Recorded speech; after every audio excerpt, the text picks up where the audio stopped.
अस्सलामुअलैकुम वरहमतुल्लाहि वबरकातुहू। कैसे हो आप सब? उम्मीद करते हैं आप सब ठीक होंगे। खुशबाद मैं भी बिल्कुल ठीक हैं। तो चलिए शुरुआत करते हैं एक और नई वीडियो के साथ। वीडियो पसंद आए तो लाइक शेयर सब्सक्राइब ज़रूर करनी है। तो देखिए, कहीं शादी में से आते हैं या कहीं घूमने फिरने जाते हैं तो देखिए कपड़ों का तो कितना बुरा हाल हो जाता है। कपड़े कपड़े कपड़े कपड़े देखिए, आप देख सकते हैं कितने, मतलब शादी से सिर्फ 2 दिन के लिए गई थी और इतने सारे कपड़े हो गए, इतने सारे। वैसे तो मैं 8 दिन में मशीन लगाती हूँ, लेकिन जब शादी में से आई तो पहले एक्स्ट्रा कपड़े हो गए शादी में जाने के लिए। तो देखिए, मैंने कपड़े जो है वो वॉश कर दिए और कपड़े धुल जाते हैं, समझ लो घर का सारा काम जो है वो फिनिश हो गया। ये देखिए, बेटी का है झूला। दोनों बेटियों के लिए अलग अलग झूला बना रखे हैं, वो दूसरी साइड में है ताकि इन दोनों की लड़ाई ना हो। और ये देखिए, ये कह रही थी मुझे करना है वॉश। तो ये है हमारे यहाँ का बाहर का व्यू, मतलब कुछ इस टाइप से ऐसे ही पड़ा है। और ये अंदर से, ये मतलब वो एरिया है जहाँ पर सिर्फ मैं कपड़े वगैरह वॉश करती हूँ। यहीं मशीन होती है, यहीं पर कपड़े सूख जाते हैं, अच्छे से धूप आती है। और ये मेरा बाहर का साइड है, यहीं पर चूल्हा वगैरह बना हुआ है मेरा। तो आप बताना आपको ये मेरा एरिया कैसा लगा, क्योंकि मुझे इसका कुछ मेकओवर तो हम ज़्यादा कर नहीं सकते, पता नहीं कितने वक्त के लिए कितने वक्त के लिए नहीं है। तो आज हम गए थे हॉस्पिटल। ये हॉस्पिटल का ही व्यू है, माशाल्लाह बहुत अच्छा हॉस्पिटल है, गीतांजलि हॉस्पिटल। ये हॉस्पिटल में रोबोट लगा हुआ था। आपको हेल्प डेस्क पे अगर कुछ भी इंक्वायरी लेनी है हॉस्पिटल की तो रोबोट से आप पूछ सकते हैं कौन सा डॉक्टर अवेलेबल है, कौन सा नहीं है, कौन सी मेडिसिन, सब चीज़ के लिए रोबोट है। कि टेक्नोलॉजी कितनी फ़ास्ट हो गई है ना, कितनी आगे हो गई है। हर चीज़ एआई जनरेट से हो चुकी है। तो वहीं पास में ही लगा हुआ था ये मेला, क्योंकि हमारी रिपोर्ट थी, कुछ चेकअप वगैरह थे तो रिपोर्ट आने में लग रहा था टाइम। तो इसलिए हम पास में एक मेला लगा हुआ तो उसमें हम चले गए, क्योंकि टाइम पास नहीं हो रहा था हॉस्पिटल में, ऐसे बैठे बैठे अच्छा भी नहीं लग रहा था। तो ये देखिए बाहर कितना अच्छा कलेक्शन था। ये चोकर सेट थे, ये शायद 350 में मिल रहे थे, 350 और 250। और जो ऊपर हैं उनके सबके अलग अलग रेट हैं। ये चोकर सेट हैं, ये 200 250, मतलब सबके कुछ ऐसे अलग अलग रेट थे। ये सब 250 रेट में थे। ये 100 के थे। ये पेंडल नेकलेस हैं, जो भी आप बोलते हैं इनको, ये 100 में थे। काफ़ी अच्छा था, सुंदर था, कलेक्शन लिए थे मैंने। तो देखिए आप भी, अगर आप सबको इस तरह की शॉपिंग करनी है तो आ जाइए। और ये ऊपर आपको जो शेड दिख रहे हैं ये भी 200 में थे, 300 में, वो सब। मैंने एक सेट इसमें से लिया था, अपनी बेटी के लिए लिया था, काफ़ी अच्छा था, मतलब अच्छा लगा था कहीं शादी वगैरह में से पहनने। क्योंकि कहीं हम जाते हैं ना, जब हमें इस टाइप की ज्वेलरी वगैरह नहीं मिलती, तो मेरा मानना है तो ये, आप कहीं अगर जाते हो, अगर आपको कोई चीज़ पसंद आ जाती है, रीज़नेबल प्राइस में होते हैं, तो आपको वो चीज़ ले लेनी चाहिए। ये नहीं सोचते कि भाई जब कोई शादी आएगी या जब ही लेंगे, नहीं नहीं नहीं, जब उस टाइम पर नहीं मिलती वो चीज़ और मिल भी जाती है तो बहुत कॉस्टली मिलती है, तो हमें फिर गिल्ट सा होता है कि काश हम पहले ले लेते तो अच्छा होता। तो मैं भी पहले यही गलती करती थी, अभी घर में कोई शादी तो है नहीं, क्या करेंगे लेके, ऐसे ही ख़राब हो जाएगा। लेकिन अब मैं सोचती हूँ कि जो चीज़ अच्छी लगे वो ले लेनी चाहिए।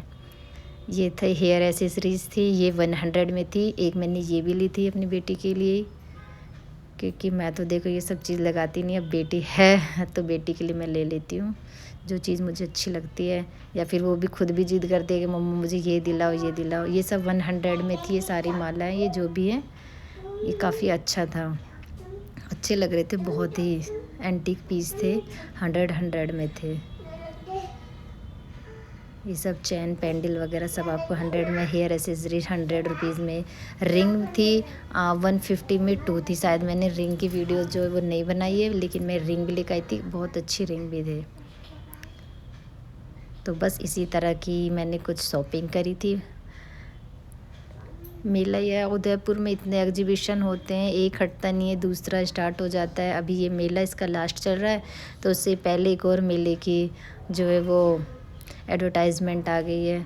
अब उदयपुर इतना बड़ा, इतने एग्जीबिशन होते हैं, वैसे तो पता नहीं चलता, लेकिन न्यूज़ में वो लोग ऐड डाल दें तो न्यूज़ से हमें पता चल जाती है कि अब उदयपुर में कहाँ पर, कौन सी जगह पर एग्जीबिशन है, मेला लग रहा है या फिर कोई भी स्टॉल है, कुछ भी, सब चीज़।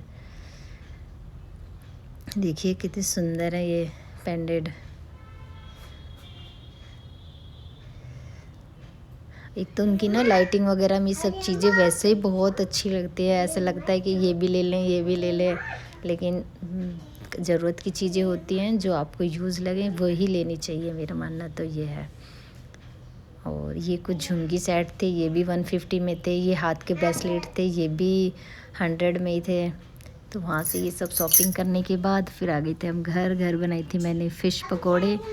फ़िश कड़ी तो खानी नहीं थी, तो इसलिए फ्राई खानी थी। फ्राई के लिए फिर मैंने बनाए थे पकोड़े, बहुत ही सिंपल तरीके से बनाए थे और बहुत ही अच्छे और टेस्टी भी बने थे। माशाल्लाह माशाल्लाह बहुत ही अच्छे, जो ये देखे आपको लगेंगे भी नहीं कि फ़िश पकोड़े हैं। ये मैंने फ़िश के पकोड़े ही बनाए हैं।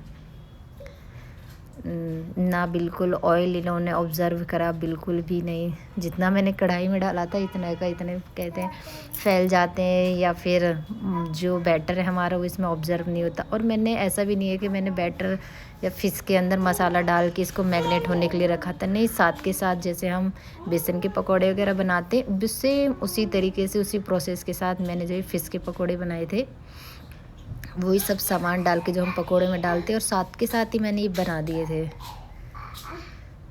और नींबू डाल के और प्याज वगैरह डाल के चाट मसाला डाल के माशाल्लाह माशाल्लाह बहुत ही अच्छे और लजीज भी बने थे। और मैंने इनको डबल फ्राई किया था। एक बार मैंने इनको सेमी फ्राई करके निकाल लिया था, फिर मैंने इनको डबल फ्राई कर। डबल फ्राई करने से क्या होता है, एक तो ये क्रिस्पी हो जाते हैं। कोई भी पकोड़े हैं, आप चाहे फ़िश के बना रहे हो, मटन के बना रहे हो, चिकन के बना रहे हो, या फिर आलू कुछ भी, अगर आप उनको डबल फ्राई करते हो ना, तो आप देखना बहुत ही अच्छे बने। मार्केट में इसी तरीके से मिलते हैं। पहले वो उनको सेमी फ्राई कर लेते हैं, जो टाइम लगना होता है तो सेमी में लग जाता है। फिर अगर जो भी कोई कस्टमर आता है, किसी को देना होता है, तो इसलिए गरम गरम देते हैं और साथ के साथ वो डबल फ्राई भी हो जाते हैं। एक बार आप ये वाली ट्रिक करके देखना, आपके पकोड़े वो बहुत अच्छे बनेंगे और क्रिस्पी भी बनेंगे।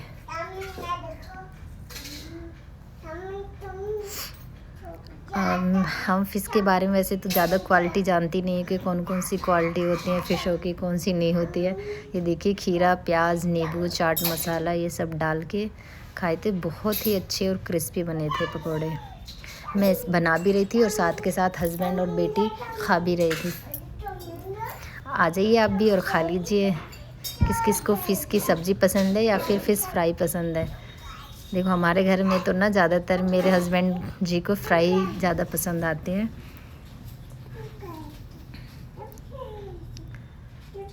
और वैसे भी ठंडा मौसम हो रहा था तो इसलिए। और वैरायटी तो ज़्यादा पता नहीं होती कौन सी है कौन सी नहीं है, बस अच्छी होनी चाहिए।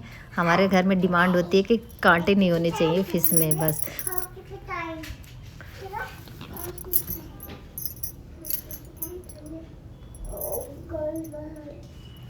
इसमें बस कांटे नहीं होने चाहिए, बाकी तो और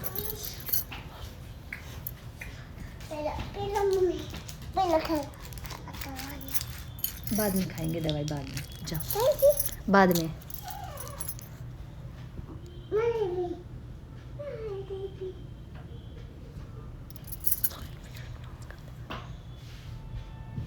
एंजॉय कीजिए आप भी।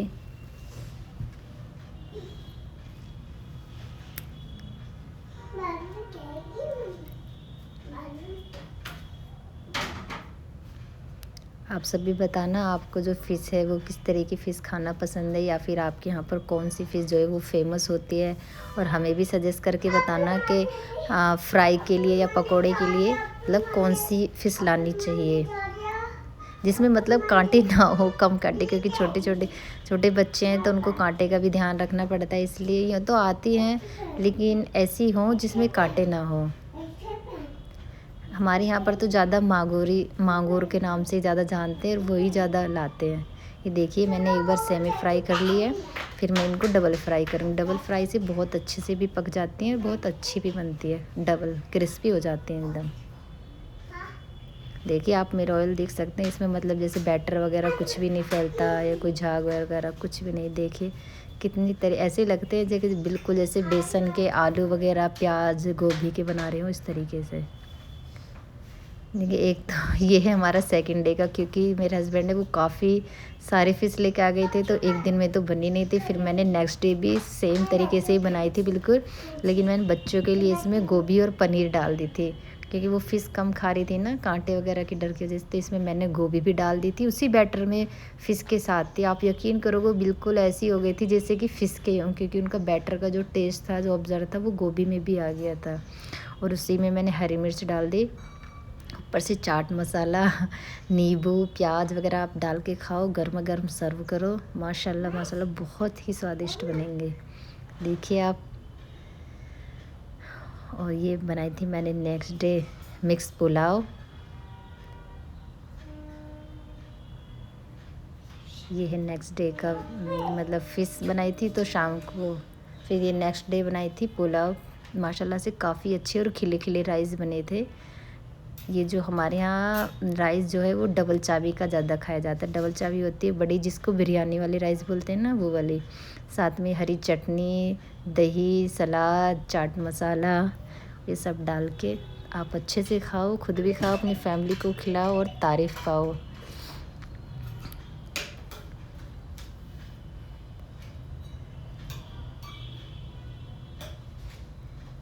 ये है मतलब दिन का ही था, हस्बैंड जी घर पे आए थे, मतलब छुट्टी का ही दिन था, सैटरडे था, तो सैटरडे को ऑफ रहता है, तो मैंने सैटरडे को बनाई थी। हमारे यहाँ तो इसको मिक्स पुलाव भी बोलते हैं, कोई तहरी बोलता है, सबके यहाँ अपने अपने। हमारे यहाँ तो इसको पुलाव भी बोलते हैं, जिसमें मटर भी, आलू, गोभी, गाजर सब चीज़ मैंने डाली थी। तो एंजॉय कीजिए आप भी, खुद भी खाइए और अपनी फैमिली को भी खिलाइए, गर्मा गर्म सर्व करें। अच्छे तरीके से बनाए, अच्छी नीयत से बनाए, बिस्मिल्लाह पढ़ के बनाए, अल्लाह का ज़िक्र करके बनाए। वैसे ही खुद ब खुद खाना तो ऑलरेडी टेस्टी और स्वादिष्ट बनता है। अल्लाह उसमें इतनी अपनी बरकत डाल देते हैं कि वैसे ही बहुत अच्छा खाना बनता है। तो ये है जिस दिन हम हॉस्पिटल गए थे उस दिन की वीडियो है। हॉस्पिटल था वो थोड़ा हमारे घर से काफ़ी डिस्टेंस पे था, तो टाइम लगा था हमें पहुंचने में। और हमने हॉस्पिटल के 3 चक्कर काटे थे, क्योंकि पूरा दिन लग गया था हमें, हमारी रिपोर्ट्स आने में, चेकअप करवाने में, सब में। वो मैं बाद में बताऊंगी आपको किसी दिन फुर्सत में, मैं खुद ही गई थी। रिपोर्ट्स आने में शाम की 5 बजे, एक बार सुबह गए थे, फिर रिपोर्ट लेने शाम को गए थे, फिर डॉक्टर को नेक्स्ट डे विज़िट कराने गए थे। रिपोर्ट है जो वो दिखाने के लिए गए थे कि प्रॉब्लम तो नहीं है कुछ, बट अल्लाह का लाख लाख शुक्र है, रिपोर्ट मेरी जो है वो सारी नॉर्मल आई थी और एकदम ठीक आई थी। इस रास्ते में पड़ती है सब्ज़ी मंडी, तो देखिए सब्ज़ी मंडी का भी आप व्यू देखते चलिए।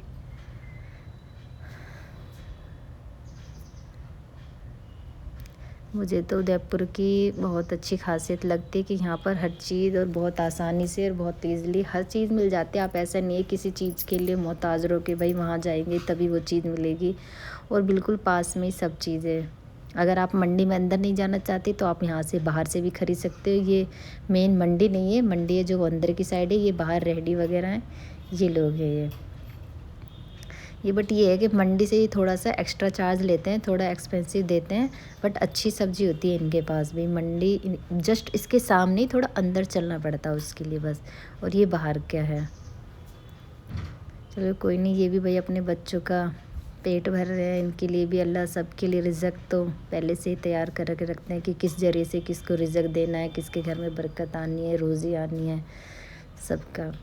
ये देखिए पहाड़ पे, मैं तो इतना हैरान हो गई थी इन घर को देख के कि घर कैसे बनाए होंगे। पूरा पहाड़ मतलब इन्होंने कवर कर रखा था घर ने, पूरा पहाड़ देखिए आप, कितनी ऊंचाई पे ये घर हैं, कैसे यहाँ तक मटेरियल पहुँचा होगा। अल्लाह की कितनी कुदरत है इन घरों में, मतलब कैसे आप इन्हें से चढ़ा भी नहीं जाता पहाड़ में। और ये लोग दिन रात बस पहाड़ों पे उतरना चढ़ना हर काम के लिए, बाइक्स गाड़ियाँ आप देख सकते हैं, पता नहीं कैसे मैनेज करते हैं कैसे नहीं। मुझे तो बहुत ताज्जुब सा हो रहा था ये सब चीज़ें देख के।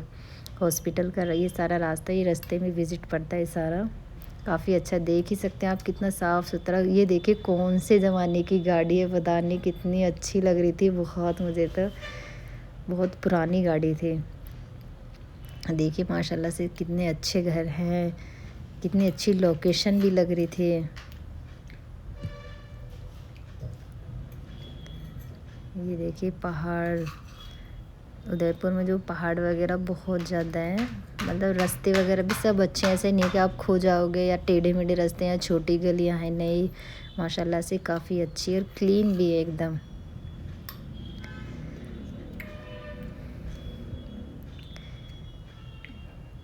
ये जो हम गीतांजलि हॉस्पिटल, ये उदयपुर का सबसे बड़ा हॉस्पिटल है, मतलब बहुत, मतलब इसके अंदर हॉस्पिटल भी है और ये यूनिवर्सिटी भी है, दोनों चीज़ एक साथ हैं, तो इसलिए जो ये कैंपस है वो बहुत बड़ा कैंपस है। और इसी के अंदर आपको सारी फैसिलिटी मिल जाएंगी, सब चीज़ के चेकअप, हर एक चीज़, हर एक फैसिलिटी। देखिए काफ़ी दूर से जो ये दिखने लग जाता है और काफ़ी अच्छी लोकेशन भी है, बहुत मतलब बाहर की साइड है, तो अच्छा स्पेस भी है आप पार्किंग के लिए, अंदर भी बहुत बड़ी पार्किंग है, बाहर भी पार्किंग है, स्पेस है, ऐसा नहीं कि इतनी छोटी सी जगह में आपको, बाहर भी आपको हर एक चीज़ मिल सकती है, आप ऐसा नहीं कि परेशान हो जाओगे, नहीं, काफ़ी दूर से दिख जाता है। और इसके अंदर जो डेंटल हॉस्पिटल भी है और यूनिवर्सिटी भी है, स्टूडेंट्स बहुत है, बहुत स्टूडेंट्स है इसके अंदर। हमें तो देखिए अगर कुछ हो जाता है या फिर हमें कहीं जाना होता है तो हम इसी हॉस्पिटल में आते हैं। इसके अंदर काफ़ी अच्छे एमडी और एमबीबीएस मतलब स्पेशलिस्ट होते हैं ना, वही डॉक्टर्स होते हैं इस हॉस्पिटल में।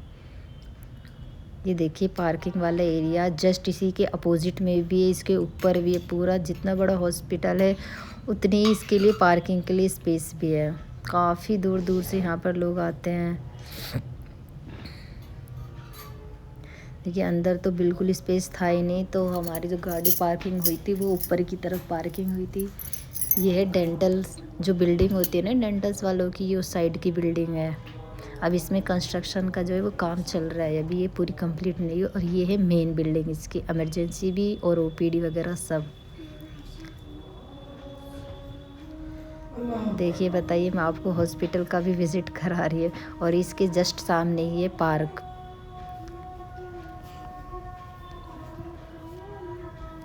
अंदर से तो मैं नहीं दिखा सकती आपको, देखे अच्छा नहीं लगता, बहुत भीड़ होती है। अब पता नहीं कोई किस मूड में होता है, कोई कैसे, अल्लाह ना करे। हॉस्पिटल में देखिए सब तो दुख से ही जाते हैं, कोई खुशी खुशी तो कोई जाता नहीं है, सबको दुख परेशानी होती है तभी लोग जाते हैं। इसलिए मैं बस आपको बाहर से ही दिखा रही हूँ, आप बाहर से देख लीजिए। ये भी इसके जस्ट आपने सामने ही पार्क है, बहुत अच्छा बना रखा है, बहुत क्लीन भी है, ऐसे नहीं आपको कहीं डस्ट और गंदगी और ये सब मिले, नहीं। पार्किंग, ग्रीनरी बहुत ज़्यादा है, ग्रीनरी तो बहुत ही ज़्यादा है, हर तरह के फ्लावरिंग, हर तरह की चीज़ें। देखिए अगर आप बोर हो रहे हैं तो प्लीज़ मुझे सपोर्ट कीजिए, लाइव को, मेरी वीडियो को जो है वो ज़्यादा से ज़्यादा शेयर भी कीजिए, लाइक कीजिए अगर आपको वीडियो पसंद आ रही है। अगर नहीं भी आ रही है तो आप मुझे सजेस्ट कीजिए कि मुझे अपनी वीडियोज़ में क्या इम्प्रूवमेंट करनी चाहिए, क्या करना चाहिए, क्या नहीं। और ये देखिए माशाल्लाह मेरी बेटी, और ये देखिए फ्लावर, ये ना कुछ अलग ही तरीके के फ्लावर थे, मैंने फ़र्स्ट टाइम इस तरीके के फ्लावर देखे हैं।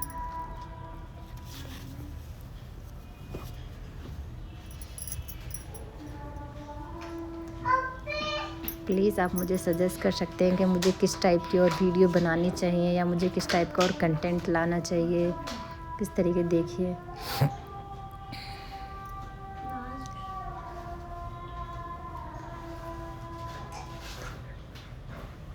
मुझे सपोर्ट कीजिए, आप सबके सपोर्ट से ही मैं यहाँ तक आई हूँ और मुझे आगे भी लेके जाइए।